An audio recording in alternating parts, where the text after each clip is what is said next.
All right, welcome everyone to our real estate agent training of the month, Planning for Success in 2025. I'm Tyler Hodgson, super excited to be here with you.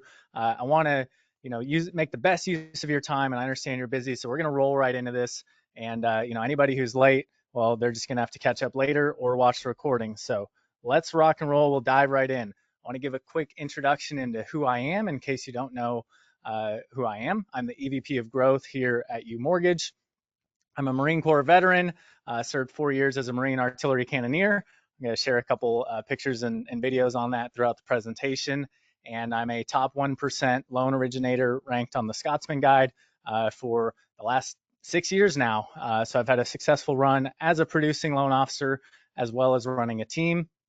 And I started my own mortgage brokerage back in 2016 and grew that company to ultimately a size of 40 loan officers and 50 team members. We were ranked on the Inc. 5000 list 3 times, 3 years in a row, 2021, 2022, and 2023. So I'm super proud of that accomplishment. And obviously that was a team effort, but I hope that brings some credibility into what we're talking about today with setting goals and, having success in 2025 because, I feel like I've been able to achieve a lot of things over the course of my business career in the mortgage field using some of these techniques and tactics that I'm going to share with you today. So enough about me. Let's dive right into what our agenda is today. I really want to cover 3 main topics. And to me, when I'm looking at planning, the upcoming year, these are the 3 things that I always focus on.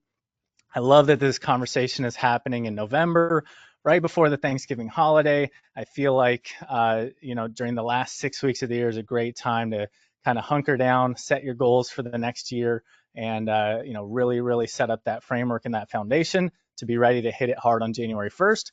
Everybody else who's like starting on January 1st, that's when they're going to get started. That's when they're going to get going. They're already behind the curve because people like you and people like me are ready to rock and roll.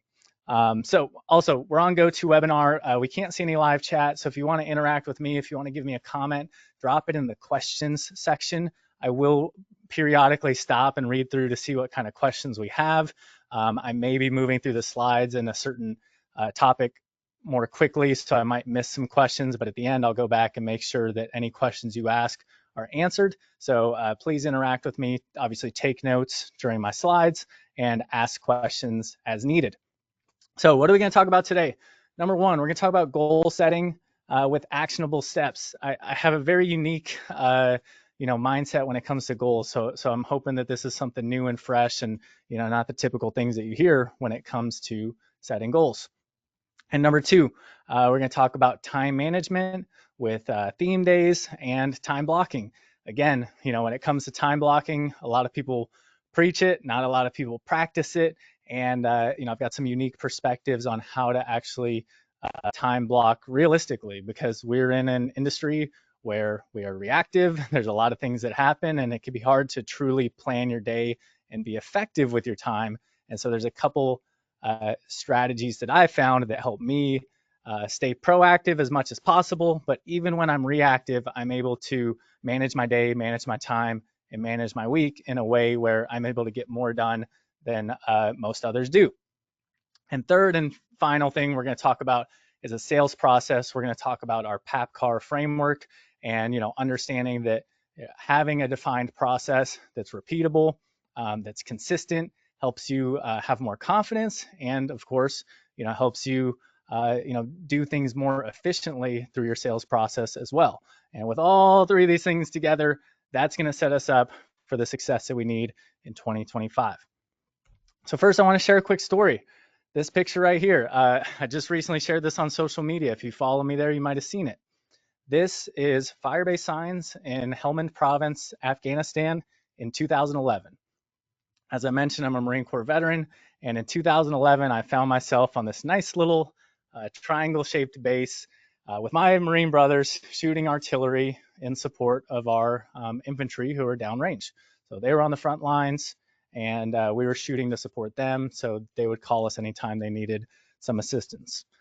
Well, this was one of my first experiences with with goal setting. It has nothing to do with the Marine Corps, actually. When I was in Afghanistan, I started getting this crazy idea that I wanted to run a marathon. And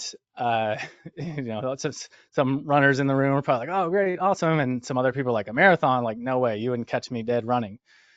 Prior to the Marine Corps, I was pretty active. I ran track and cross country in high school, but I'd never ran more than like 4 or 5 miles in my life.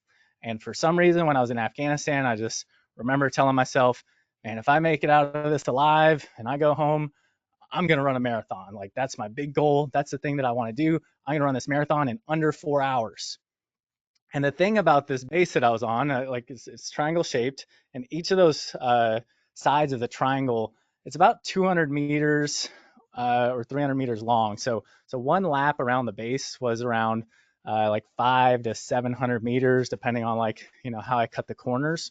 And so my training regimen to run this marathon obviously was pretty limited based on the amount of space that I had to run, plus my obligations of literally being in combat and like on call at any moment to shoot an artillery fire mission, along with the equipment. Like, I'm not wearing my running shoes and shorts. I'm wearing my utilities and my boots, and I'm jogging around in the sand in the hot desert as well. So I was in Afghanistan through the summer months, and thought that I could train for this marathon. So over the course of a couple months, I ran a couple times around the base. I tried to do what I can to gain some miles, but I still never ran more than 2 or 3 miles when I was on base. We returned to Hawaii, where after Afghanistan, we went back to Hawaii in late November, right after Thanksgiving, and the Honolulu Marathon was at the beginning of December. I believe it was like December 8th or 9th. So I had about a week and a half until the marathon time. So marathon time comes around. I got this big goal. I trained a little bit. I start the race. I get going, and I'm like, going at my pace. Take it slow. Take it easy. It's a long race. So the whole time I'm just thinking, man, this is what I dreamed about when I was in Afghanistan. I'm going to be able to, get to the finish line. And ultimately, I did not hit my goal. I fell short, and instead of running it under 4 hours like my goal, it took me like 4 hours and 20 minutes. And I remember like around mile 17 and 18, I started getting the worst leg cramps. Like, I'd never truly experienced leg cramps before until that marathon. And from like miles 18 until mile 26, I had to pretty much walk the entire thing. I would try to jog a little bit, the cramps would come back, and I had to walk. So I really felt like during that race and the end of that race, like, yeah, I pushed through. I had my hard-headed Marine Corps self. I pushed through and tried to get past it. But I, truly didn't like set a goal and accomplish the goal because I didn't approach it in the right manner. So we're going to move here. Oh, whoa, my thing is clicking. Let me go back here. We're going to move here right into goal setting, and we're going to talk about how to shift from those outcome-based goals to activity-based goals.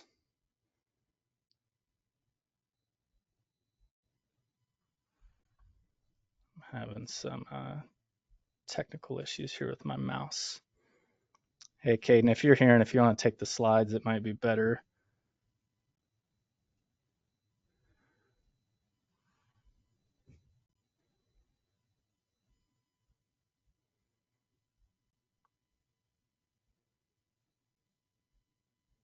All right, we're just going to switch these slides back.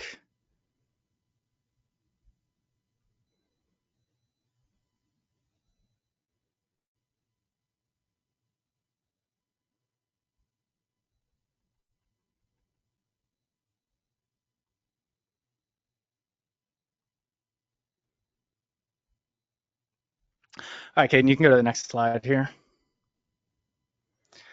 Okay, so the most effective goals are those that focus on actions because they're within our control. And so when I had this goal of running a marathon within 4 hours, that was an outcome-based goal. That was an outcome that I wanted. What I'm going to teach us is kind of how to reprogram those goals into action-based or activity-based goals, things that are within our control.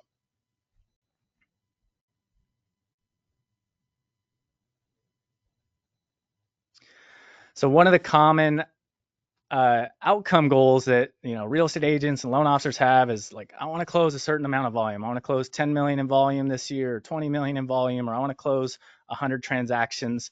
And that alone like doesn't get you anywhere towards a goal. It's like hard to take action on that. So an activity-based version would be something like calling 10 people per day, or hosting 2 open houses. Those are things that you can do on a daily basis.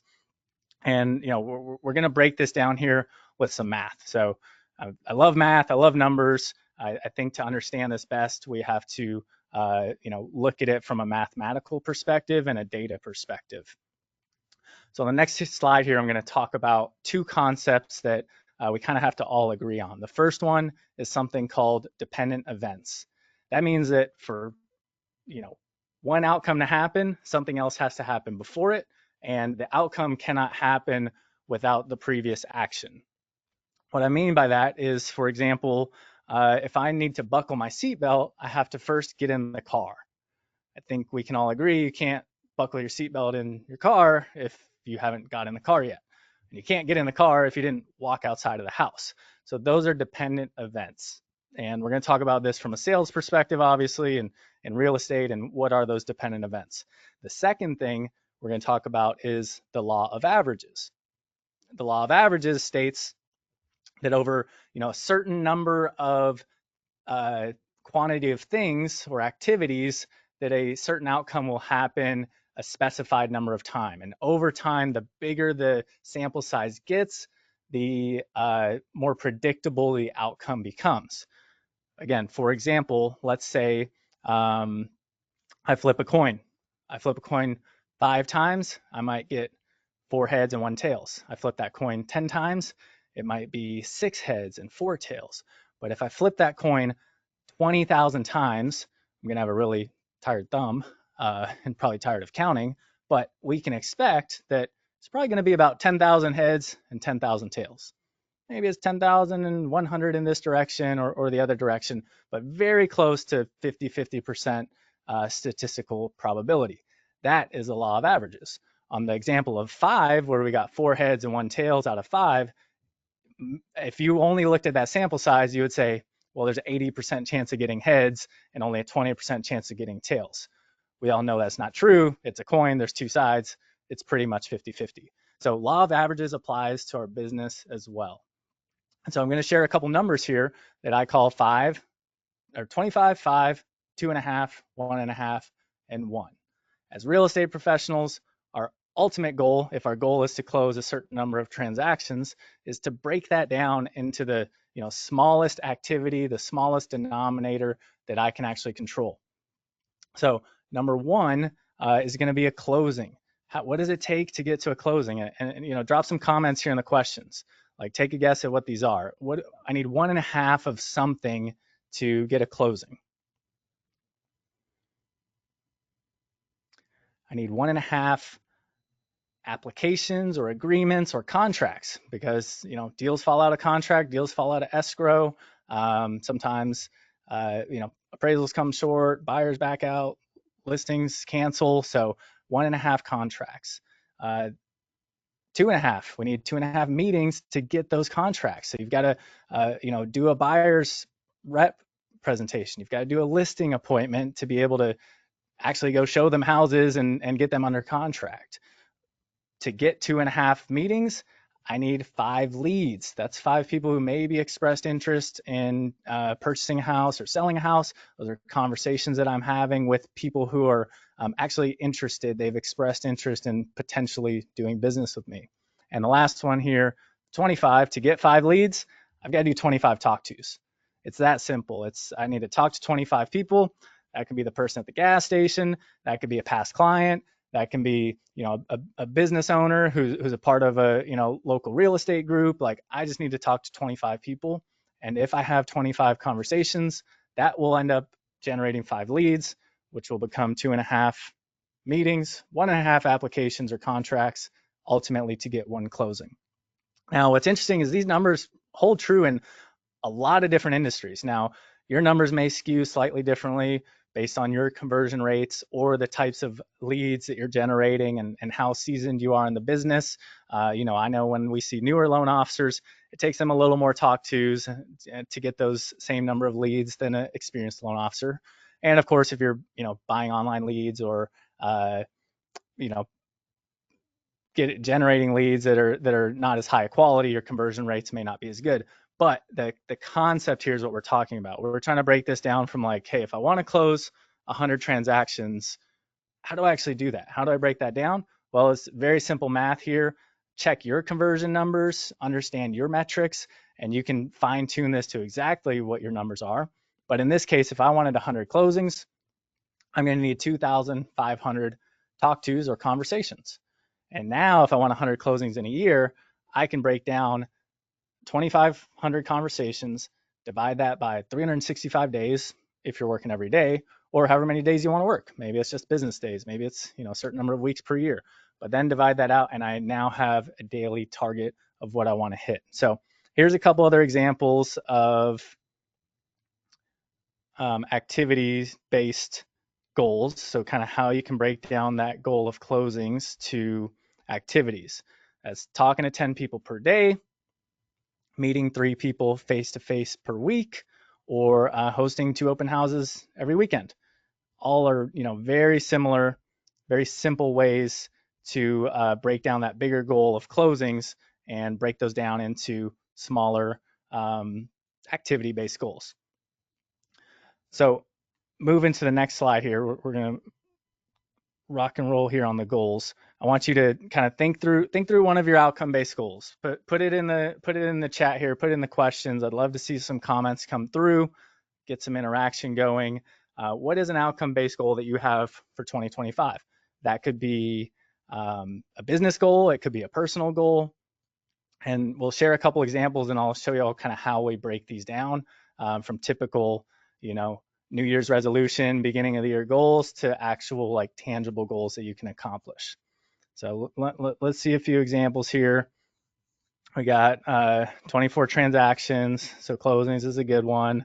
One I typically see is obviously, a personal goal or fitness goal of like, I want to lose weight, lose 10 pounds, lose 20 pounds. Maybe it's getting to a certain percentage body fat. So we got some of those. All right, we'll move on here to the next slide. Close 20 million. There we go. So here's some examples of some common goals. And on the left-hand side, I've got the outcome-based goals. You can see close 50 real estate transactions, lose 20 pounds by summer, run a marathon in under 4 hours. Kind of hard to accomplish that if that's your only goal. Gain 5,000 followers on Instagram. A good goal if you're trying to grow your business, but it's not really achievable. I made this mistake, and that was one of my goals this year. I didn't accomplish it. Why? Because it wasn't activity-based. So the activity-based versions of these, it's really the habits. It's really the things that you're going to do to hopefully achieve these outcomes, but it sets you up for a higher probability to achieve these outcomes as well through the law of averages. So that's talk to 10 people per day. Track your meals and your nutrition daily. If I'm actually tracking my meals and my nutrition daily, it's much more likely that I'm going to lose 20 pounds by summer versus just, looking at the scale every week and seeing if I lost the 20 pounds because I think I'm doing exercise and eating well. Run a marathon in under 4 hours. Maybe that's exercise 5 times per week. Maybe it's a little more specific and it's, running 20 miles per week. And last one, to gain followers on Instagram, transition that into post on Instagram twice per day. So these are just some examples of common goals that we want to break down. So think through these, and when you write these goals, you make these goals for yourself, you have a much higher probability of success if you share these goals with others. That may be just individually with a loved one, friends, maybe an accountability partner at work, maybe it's another real estate agent partner or your loan officer partner. Share these goals with someone. I like to personally share mine publicly. It creates higher accountability. There's something psychological there. Not that I care, that I'm afraid that somebody on social media is going to call me out for not hitting a goal, because really, honestly, who's tracking my goals anyways? Nobody is. But the fact that I post it out publicly creates that subconscious desire for me to want to uphold that and be honest and truthful with it, and ultimately higher success of accomplishing that goal. So last piece here, kind of on goals, is I do track some milestones. So when I think of 100 closed transactions, or in this case, so this example, my post, I'm trying to get to a goal of 1,000 closed transactions over my career, and I've kind of shared this journey of going to 1,000 transactions. I don't really consider these goals, because if I'm trying to get to 1,000 closings, that's just a step along the way. It's not like after I get to 1,000, I'm going to stop doing it. So instead, it's just a milestone that after I accomplish that, I'm going to move on to the next milestone. So that's why those kind of longer outcome based goals, I look at those more like milestones.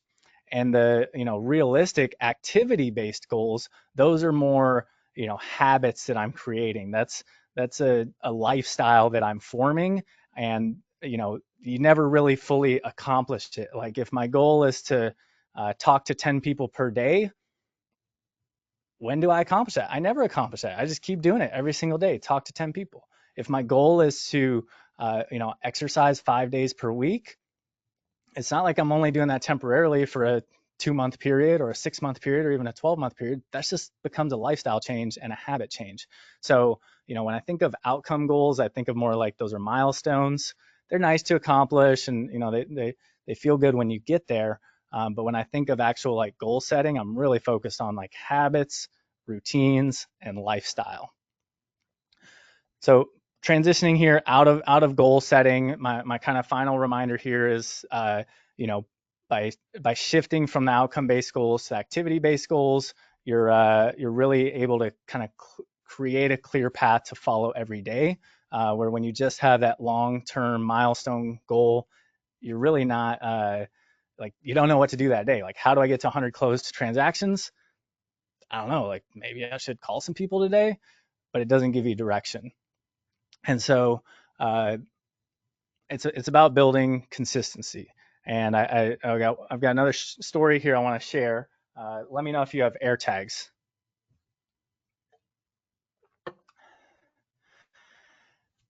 I have this concept that I've been sharing recently, where it's consistency creates adaptability. And to best explain this, I like this story of air tags. My good friend who was my roommate in college, this guy, like, he would come home from work and he would just throw his keys, his wallet, his phone, just depending on, he would literally just be like taking his clothes off as he came in the door, and like his things would just lay everywhere. He had no consistency in where he put his things. And what happened is, the next day when he had to go to work, he'd wake up in the morning and he'd have no idea where his car keys are. He wouldn't know where his wallet is. And so he would spend like 10, 20, 15, 30 minutes every single day looking for his keys and looking for his wallet, and putting him in this stressed and reactive state of mind throughout the entire day. Luckily, they invented these things called air tags, and I posted this post the other day about asking what to use air tags for, and my friend, he actually commented on it. He's like, yeah, I use these on my wallet and my car keys. And I was like, oh, thank God, like, you needed these, like, these were created specifically for you. And now, like, he's not losing his keys, he's not losing his wallet. And the reason that's important is, if you have some, very consistent routines and things that you're doing on a, regular basis, it makes it a lot easier for you to adapt when those unexpected things come up. If everything in your life is already chaos, how adaptable can you really be? If you're, if you're trying to find your car keys and a client calls you and they want to go look at a house right away, but you like literally don't even know where your car keys are and you're stressed out about that, how effective are you going to be on that call and be able to react to that situation and actually go show them that house? Whereas if you know where your car keys are, you're not looking for them, the client calls you, you're ready to go, you're ready to rock, I'll jump in the car right now, let's go see it, this house is perfect, let's get it rocking and rolling. So having that consistency creates adaptability. And so a lot of my time management strategies and time management routines drive around this point of consistency. And we're going to talk through a couple tactics that help you have consistency. One of them is a concept called theme days, and the other one's time blocking, but time blocking in a way that is a little more flexible and not as rigid. It's time management is not about creating a rigid schedule. Obviously, that would be an ideal case scenario. But really, it's about kind of making a balance between that structure and around that flexibility.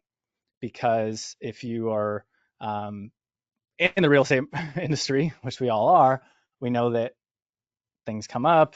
We have to be reactive. It's literally impossible to plan out your day every single day and think that you're going to be able to stick to that schedule.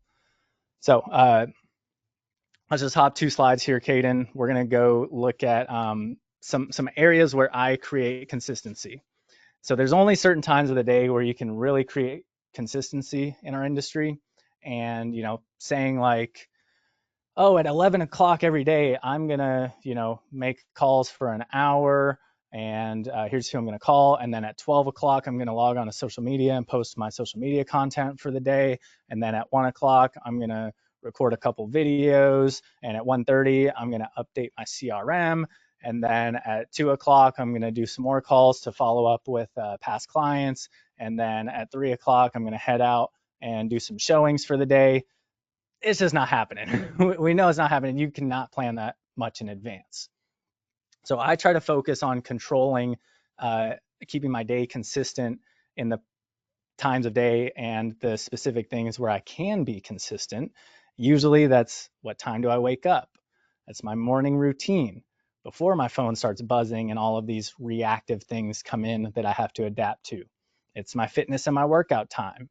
Do I work out in the morning? Do I work out in the evening or the afternoon? Like whatever time of day works best for you, make that consistent. Your meals, are you eating at the same times per day? Do you have those planned out? Your end of day routine, how do you wind down at the end of the day? What's your last minute checks before your head hits the pillow? And of course, your bedtime routine, and is your bedtime consistent? I found personally that when I made my wake time, my morning routine, and my bedtime consistent, it helped me manage my day so much better. That consistency created much better adaptability. So when some of those unexpected things came up, I was able to manage them much better. So in your daily routine, create some of these consistent things here. Another way to create some consistency from a sales perspective, because these are obviously from personal perspective, from a sales perspective, we'll be going through an activity called theme days.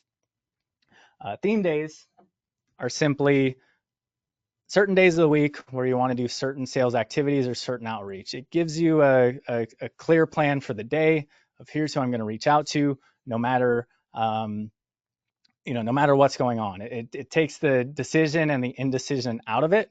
So on the next slide, I'll show you exactly what those 5 theme days are.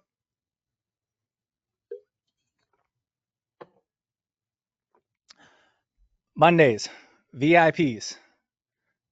On Monday, and so for theme days, you need like a 30, 45 minute, maybe an hour long block where you just have your theme day priorities. If you can do these 5 things in a week and commit 30 minutes to 1 hour per day on these, it will completely change your business. These are the activity-based things that set up your outcome-based goals. So if I've got to make 10 calls per day, or I need to do 3 face-to-face meetings per day, I'm doing them based on these theme days: Monday, Tuesday, Wednesday, Thursday, Friday. So Mondays are VIPs. These are people who refer you business, your strongest people in your sphere of influence, the places where, like, talking to these people, they generate me business. Tuesdays, status updates. All your contracts that are in escrow, reaching out to title companies, buyer, your client, or your client if it's a seller, talk to the lender, talk to the listing agent, or if you're the listing agent, talk to the buyer's agent, give some updates. Where are you at on the transaction? What things have changed? And make sure everything's on track. Giving your client or your buyer a structured update once per week. I know we will kind of update them as things happen throughout the process, but if you can give them that one structured update every Tuesday, it's going to create a much better experience for them. They're going to kind of be aware and know what's going on and know what to expect. And it's going to help you keep things on track better as well. Wednesdays, hot and old leads, not hot and cold, hot and old. So I want to stay in touch with all my hot leads every single week, making sure every Wednesday I'm reaching out to them. And from time to time, I'm going to also pull a list of old leads. Those are people who maybe you had conversations with 90 or 180 days ago. Maybe they were 12 months ago, and start following up with those old leads as well. Thursdays are past clients. Every loan officer, real estate agent is guilty of this one, where they're like, man, I'm all about client for life. I don't just stop serving you at the closing table. You're a client for life. And then all of a sudden after closing, weeks and months go by, and you never reach out to those past clients and nurture those relationships. So Thursdays give you a specific day to just call past clients, interact with past clients. Maybe it's writing, greeting cards to them, or, sending them a text message with a video, or obviously having a conversation, or even doing a pop buy. It's holiday season. Everybody likes to give away pies and all these fun things. You could be doing pop buys during this season. And then Friday, these are other business owners. So other opportunities for you to just expand your network, make everybody know, like, I'm a real estate agent. I'm the best real estate agent in this market. I'm well connected, and I know people across the industry. I know people in different businesses. I can refer you if you need a CPA, if you need an attorney, if you need a insurance agent, like any painter, a plumber, a general contractor, anybody you need. Me as a real estate agent, I want to be the person that people go to for those questions, because I am the connector. I'm the person who's going to be able to get you an answer no matter what. And if you're always thinking of me as that person, when the time comes for you to buy or sell a house again, of course, I'll be the first person that come to mind for that as well. So next slide here, we kind of just break those down in a little more detail. Obviously, I kind of talked about this. You've got to choose what works for you. Like, how many calls can I make per day, or how many do I need to make to reach that outcome-based milestone? Is it, reaching out to 10 of my top 50, or 15 of them, or 20 per day? What do those follow-ups and those check-ins look like? So build your routine and build your process around these. But having a little bit of a flexible time block with these theme days will make sure that you can hit them every single day. They're small and manageable. Remember, all I'm asking for is like wake up time, morning routine. Once you get into the day from like 9 to 5, just give yourself a 30-minute or a 1-hour block somewhere in there that's like non-negotiable. Everything else, you could be reactive the rest of the day. Just do whatever you need to do. Respond to emails, respond to texts, show houses. All of that can happen at any other time of the day, but give yourself one rigid time block for those theme days and those sales activities, and that is going to help you accomplish those goals for closings. So moving on here and transitioning in the next slide, actually we'll jump right into this video as we transition into processes.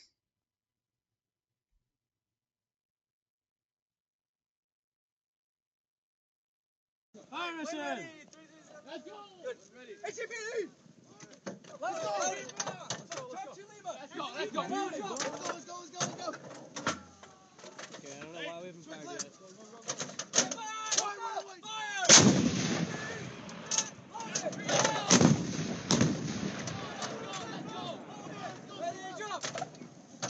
Let's go, Cowboys! Let's go!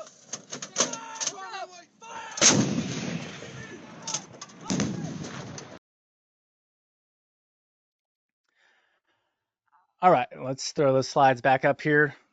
The video you just watched, that was us actually firing a howitzer fire mission. That video was actually filmed in South Korea. That was during a training exercise.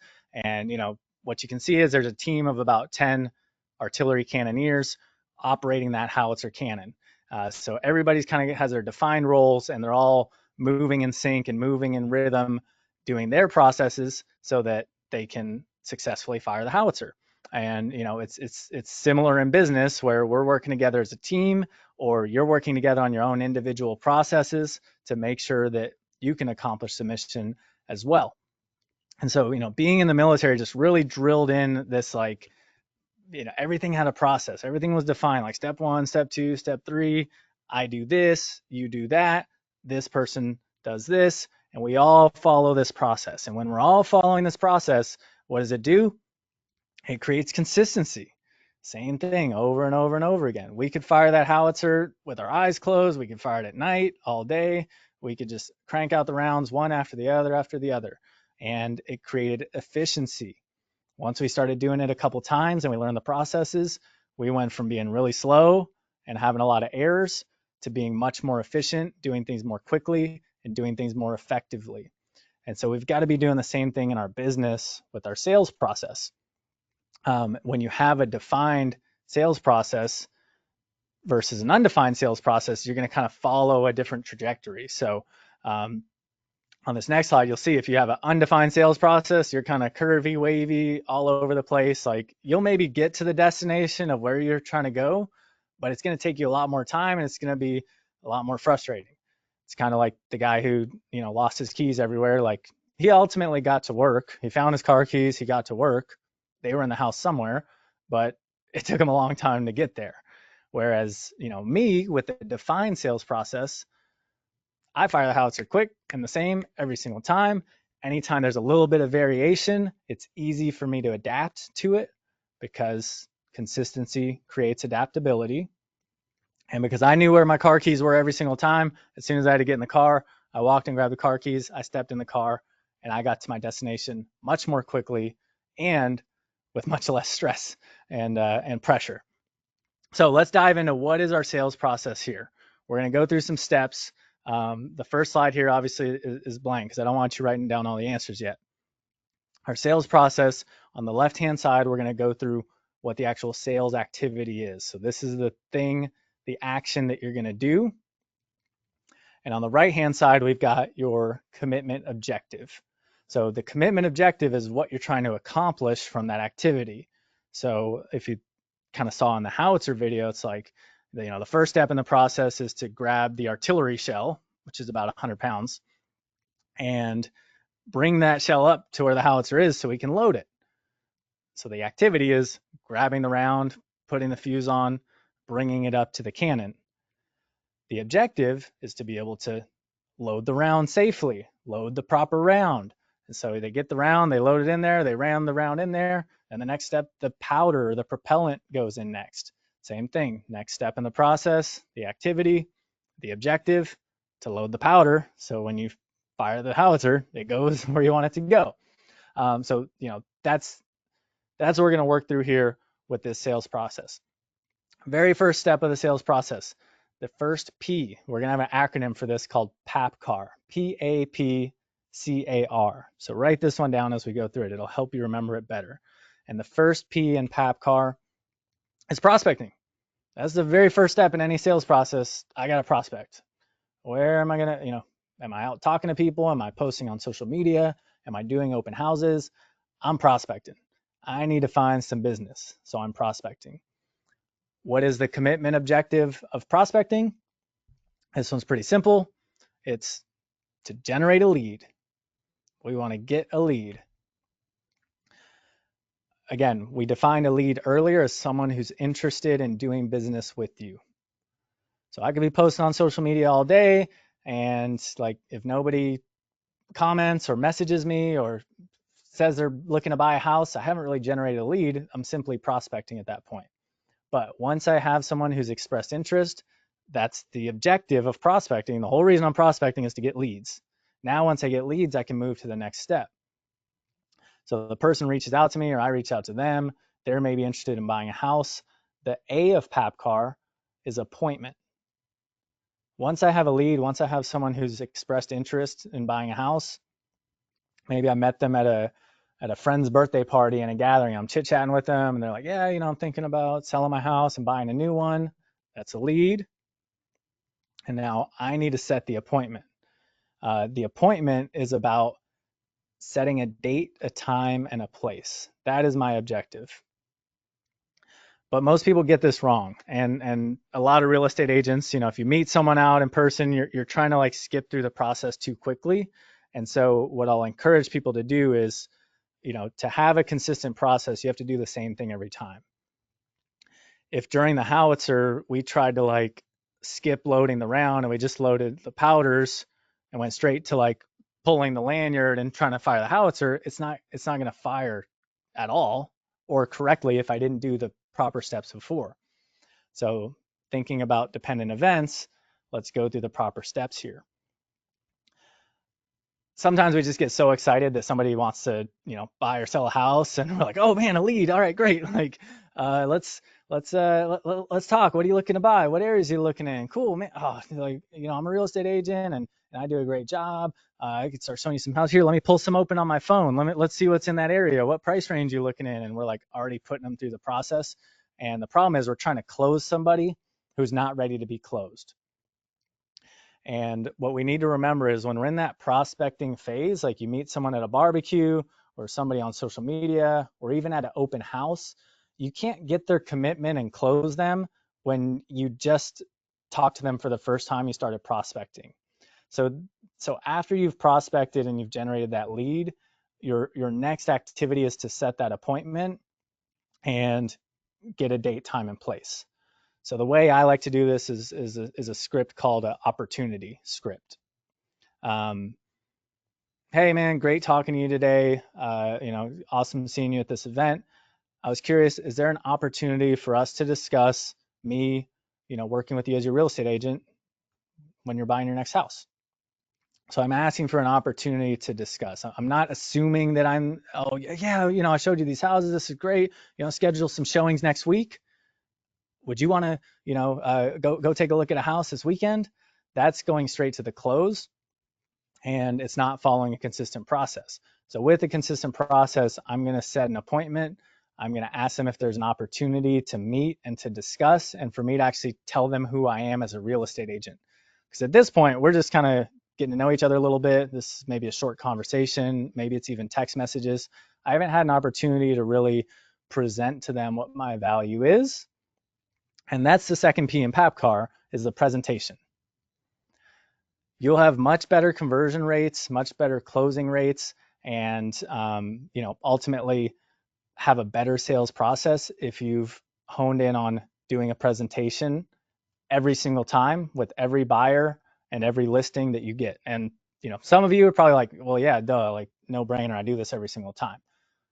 But a lot of real estate agents out there, they're not doing a presentation. They're just like, oh, someone's interested in buying a house. Great. Let me set you up on a search. Are you pre-approved? Okay, well, here's my lender. And let's go look at some houses this weekend. And like, literally this person knows nothing about you as a real estate agent, except maybe what they looked up online. And then, your social media presence may not be that good either. So we have to do a presentation. We have to, sit down, have a meeting, whether that's a Zoom meeting, a video meeting, or a face-to-face meeting. It could be 15 minutes, it could be 20, 30, 45 minutes. You define what your ideal presentation looks like.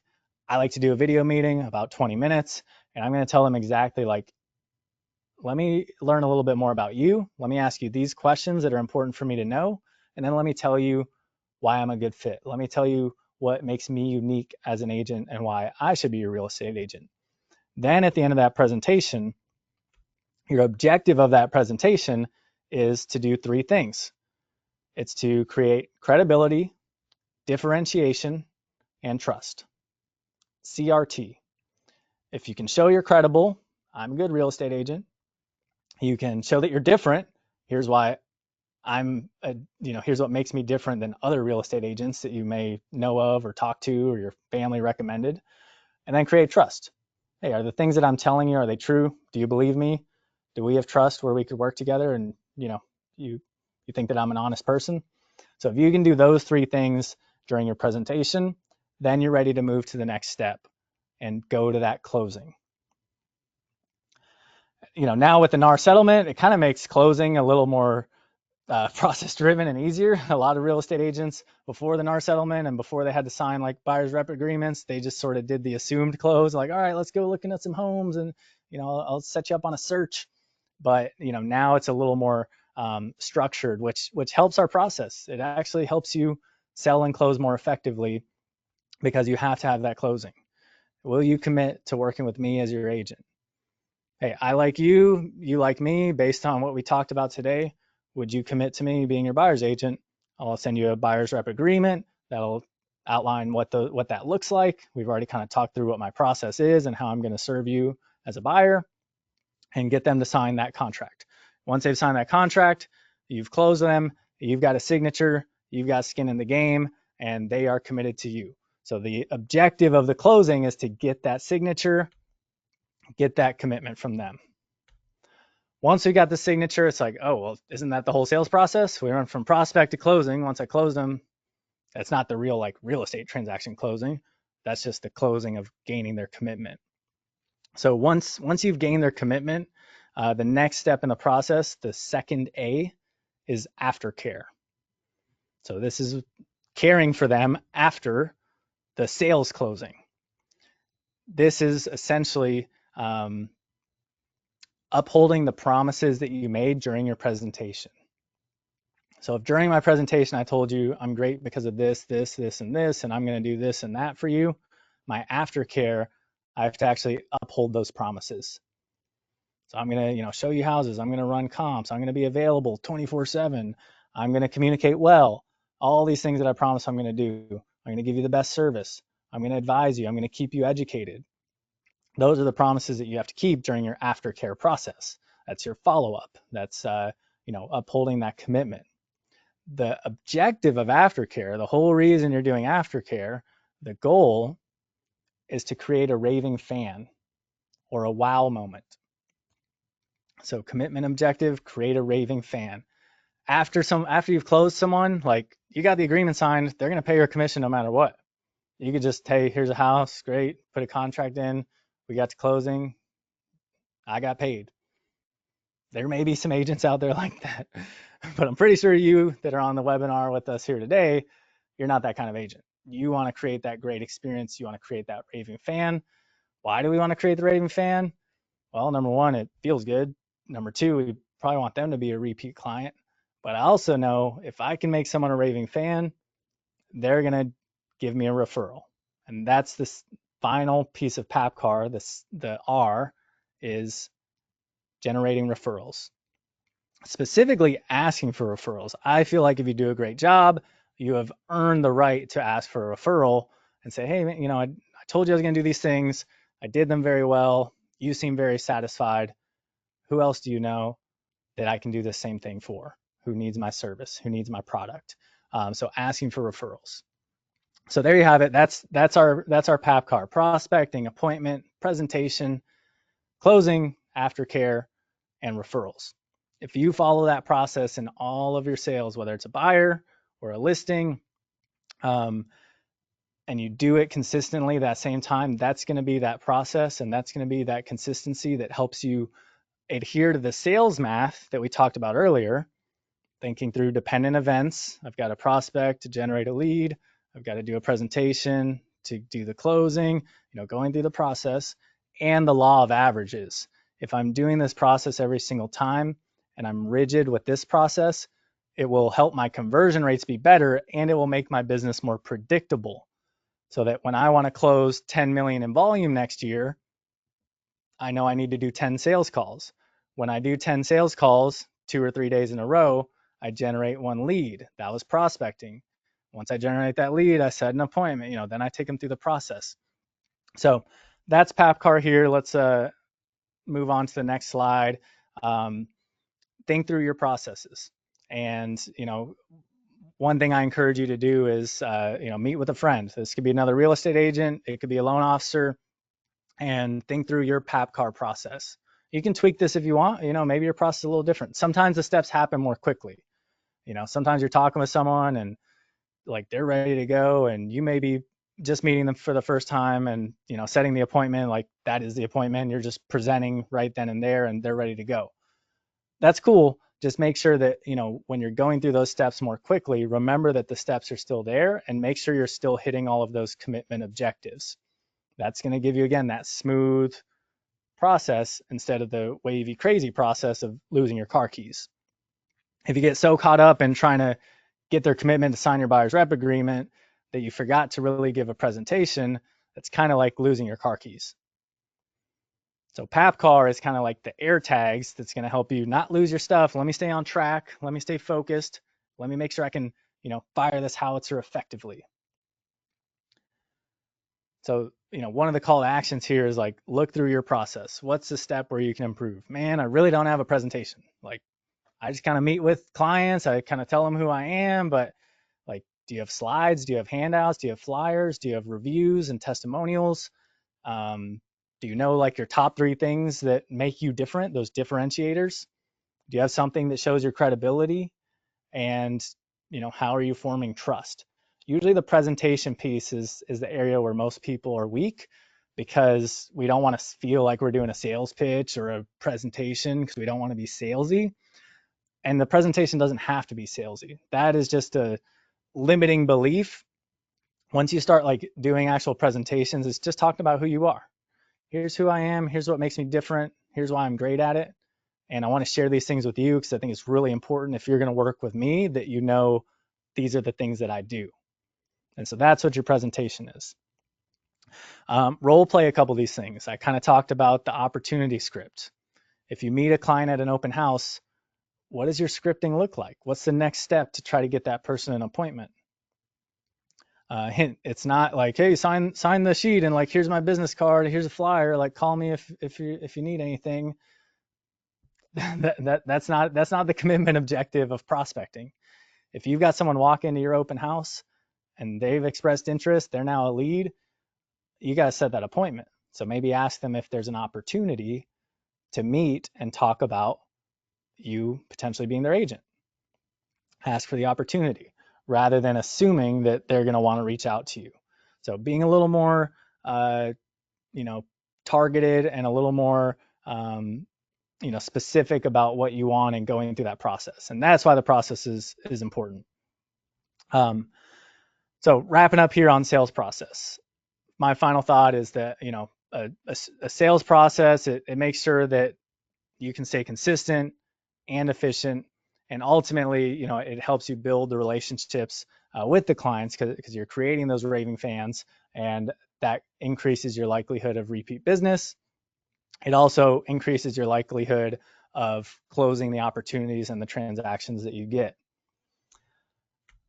So as we look forward to 2025, kind of, some closing thoughts here, and please drop any additional questions in the question section here, and I'll get to those. My 3 big takeaways is set activity-based goals that build habits and lifestyle changes, not those outcome-based goals that are just milestones. Break them down. Manage your time with theme days. Set those areas of your day where you can be consistent, which is typically, morning and evening and time you wake up, because let's face it, through the middle of the day, we get very reactive. Try to give yourself 1 or 2 time blocks during that middle of the day where you try to be non-negotiable and focus on those theme days. Those will be game changers for you. I promise you. And then lastly, make sure you've got that sales process honed in. Practice your sales process. Make sure you're following it every single time. That consistent process is going to make you more efficient, and it's going to make you better. So we use PAPCAR here. You can rename it, rebrand it, reuse it, think through your own specific process, but that PAPCAR is like very universal, very easy to use. So final thoughts here before you log off. Please pull out your phone right now. And if you're a real estate agent who was invited here by a loan officer at UMortgage, I want you to just text them right now. Share one thing that you learned. Like, man, I really liked, the breaking down the sales math to an activity-based goal. That was awesome. Or, oh, wow, the PAPCAR process, or, this piece of that was great. Doing the theme days or the time blocks, that was the one thing I learned. So text your UMortgage loan officer, ask them one thing or tell them one thing that you learned. Number one, I want to make sure that they think that I actually provided some value today. Hopefully I gave you some things to think about. And, number 2, I want them to be able to continue the conversation with you, so that this webinar, it's a lot of information. I'm giving you these high level ideas and concepts. Some of them is like, okay, great, I get it, I know it. But until you actually take some action and some further steps with it, it's pretty much useless information. So I'll challenge each of you to, have those continued conversations. Maybe meet up and schedule a little workshop where you talk through a couple of your goals together. You talk through your sales process together. You run through your sales math and your metrics together. We've been doing something called a SWOT analysis with all of our loan officers on our team, and with their real estate agents. And we're looking at 2025 like, man, what are my strengths? What are my weaknesses? What are my opportunities in 2025? What are the threats that may, hinder those opportunities? So if you haven't done a SWOT analysis before, reach out to your loan officer at UMortgage. We will do a SWOT analysis with you. We'll help you walk through those steps. We want to help you win in 2025. We're not winning if our real estate agent partners aren't winning. And so if you can set better goals, you can have a sales process, you can manage your time better, that's going to help you win. And in return, obviously, that's going to help us win. We got to get better at these things too, myself included. I'm not perfect at any of the things I talked about today. My goal in 2025 is to take those to the next level. I'm here right now. I got to get to here. So as we wrap up here, you will receive an email later today with a little summary. Here's an example of what it looks like. So keep an eye out. We're going to show the breakdown of sales math, the theme days, and PAPCAR. Again, take that worksheet, mark it up. Let this live on by continuing to practice it over the next couple of days. And hey, connect with me on social media. Send me a message. I'll give you feedback. If you have additional questions, I'd be happy to. We're right here at time, so I will spare any last minutes for a couple questions. Here's one. If you have a fire that pops up during the day, how do you navigate that while staying within your schedule? So I feel like I kind of hit on that. Like I try not to have the middle of the day schedule super rigid. I just have a couple very key things that are my priorities, and then I just kind of fill in everything else with what comes up that day. Obviously, the more proactive I can be and ahead of the game, the better. But a lot of times things pop up, things are reactive. And so think of that quote I said earlier, consistency creates adaptability. If something pops up, I can be adaptable if I have consistency in everything else. If I'm not consistent in everything else, I got a lot of chaos going on. It makes it really hard to be adaptable. And if you're reactive and you're already in chaos, like that's just a losing situation, losing formula. Great question. All right. Well, that's going to wrap it up here. Thank you all for being on here today. Again, take some of these takeaways, talk through them with a friend, talk through them with your UMortgage loan officer. We want you to win. We know that if you can win in 2025, it's a big opportunity in the upcoming market. We're excited about it. We think that the housing market's going to be much better next year than it has been in recent years. And those who are investing in themselves, like you on this webinar today, those are the kinds of people that I like to do business with. Those are the kinds of people that we like to invest in. So thank you so much for being here. I wish you all the best as we wrap up these last few weeks of 2024, and wish you lots and lots of success in 2025 together.